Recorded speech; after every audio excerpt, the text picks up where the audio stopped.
अगर आपको बेहतर सड़कें लेनी हैं तो आपको टोल चुकाना होगा। ये मैं नहीं बोल रहा हूँ, बल्कि भारत सरकार बोलती है।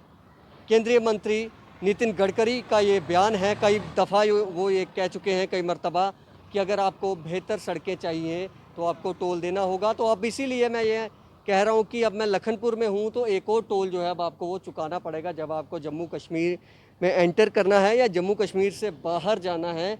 तो ये वो टोल प्लाज़ा है जिसको लेकर कल प्रोटेस्ट भी हुआ था, लोगों में रोष है कि यहाँ पर टोल प्लाज़ा नहीं होना चाहिए। लेकिन जो सरकार है, ये काफ़ी समय पहले ही सरकार ने ये टोल प्लाज़ा जो है वो लगा दिया था। हालांकि इसके लिए जो अब यहाँ पर इंफ्रास्ट्रक्चर है वो इंफ्रास्ट्रक्चर कुछ समय के बाद बनाया गया, क्योंकि बीच में कोरोना आ गया, बीच में कुछ NHAI और जो कॉन्ट्रैक्टर हैं उनके बीच कुछ मतभेद चल रहे थे। अब जैसे ये मतभेद जो हैं वो ख़त्म हुए हैं तो इस टोल को अब कल से ये बताया जा रहा है कि ये चालू होने वाला है। तो इस तरफ आप देख सकते हैं ये टोल प्लाज़ा जो बिल्कुल बनकर तैयार है। और इसकी मैं आपको बता देता हूँ कि रेट इसके क्या रहेंगे। जो कार, जीप और वैन है उसका आपको एक बार का 85 रुपये जो है वो देने पड़ेंगे।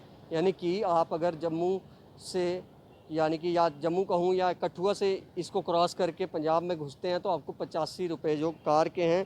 फिर मिनी बस का 140 है और बस और ट्रक का 290 है। और 3XL जो गाड़ी है, वो जो बड़े ट्रक वगैरह होते हैं, और माफ़ कीजिएगा 3XL जो 315 रुपये उनका है। और जो कार, जीप, वैन है उसका 130 रुपये आना जाना आपका होगा। और मासिक पास वो भी आप बना सकते हैं जो 2850 रुपये पड़ेगा। और देखिए अब पूरी तरह से अब ये तैयार है और अब एक तरह से इसकी LED वगैरह सब कुछ लग चुका है। मैं आपको जूम करके दिखाऊंगा कि LED वगैरह भी जो है वो लगी हुई हैं।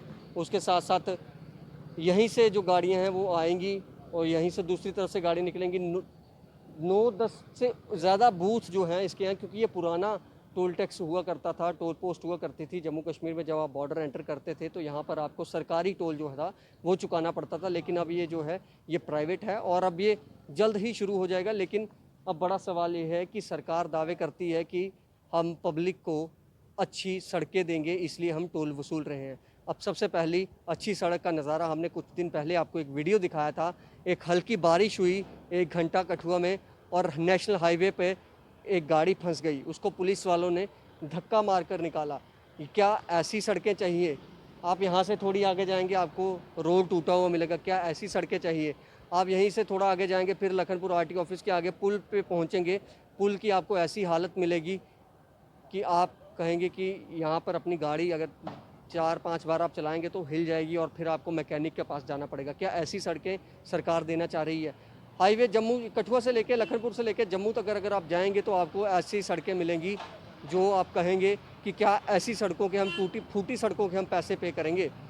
तो ये अब सबसे बड़ा सवाल है जो सत्ताधारी पार्टी है, सत्ताधारी पार्टी पर ये सबसे बड़ा सवाल है कि लोगों पर, जब वो विपक्ष में थी तब उन्होंने कोई भी टोल जो था वो नहीं लगने दिया था। लेकिन आज उन्हीं के पार्टी के जो मंत्री हैं, केंद्र में जो पार्टी है उनके जो नितिन गडकरी परिवहन मंत्री हैं, वो कहते हैं कि ये जो टोल हैं वो आपको देने पड़ेंगे अगर बेहतर सुविधाएं, बेहतर रोड आपको चाहिए।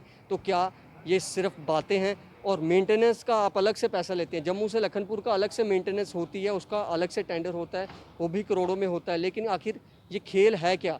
सिर्फ और सिर्फ पब्लिक को मार।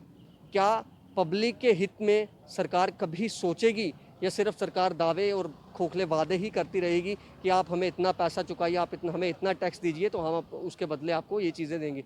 तो ऐसा कुछ नहीं है, ये सिर्फ दावे हैं। जिसकी लाठी उसका ही भैंस, ये वही कहावत यहाँ पर जो मौजूदा सरकार है उसको लिए बनती है। क्योंकि जब ये लोग विपक्ष में थे इन्होंने कोई भी टोल जो था वो नहीं लगने दिया। सरोर टोल प्लाज़ा आप देख लीजिए, ये देख लीजिए। फिर चलिए बन टोल प्लाज़ा जो है वहाँ पर आपको मेंटेनेंस मिलती है, आपको सब कुछ मिलता है, वो एक टोल प्लाज़ा ऐसा बनता है। लखनपुर में भी टोल देना होगा, सरोर में भी टोल देना होगा, लेकिन सड़कों की उम्मीद सरकार से आप मत करिए। अब फिलहाल देखना ये है कि अब कल से तो ये चालू हो जाएगा, ना विपक्ष बोला। और ये खासतौर पर चौधरी लाल सिंह का इलाका है। मैं इसलिए कह रहा हूँ कि बसोली पास ही पड़ता है, फिर कठुआ है, कठुआ में वो रहते हैं, बसोली उनका विधानसभा क्षेत्र रहा है। वो टोटल इस पर नहीं बोले हैं, खामोश हैं, CBI की रडार पर हैं। इसीलिए शायद वो बाहर नहीं निकले। कल कुछ लोगों ने प्रोटेस्ट किया था तो लगता नहीं है कि उससे कोई असर होगा, क्योंकि ये टोल या तो कल सुबह चलेगा या 1-2 दिन में चल जाएगा। फिलहाल आप टोल चुकाइए, सरकार से टूटी फूटी सड़कें लीजिए, लेकिन अपने हक की बात मत करिए और ना ही सरकार से आप अपने लिए सुविधा मांगिए, सिर्फ और सिर्फ टोल चुकाते जाइए। और देखते रहें जम्मू संवाद। नमस्कार।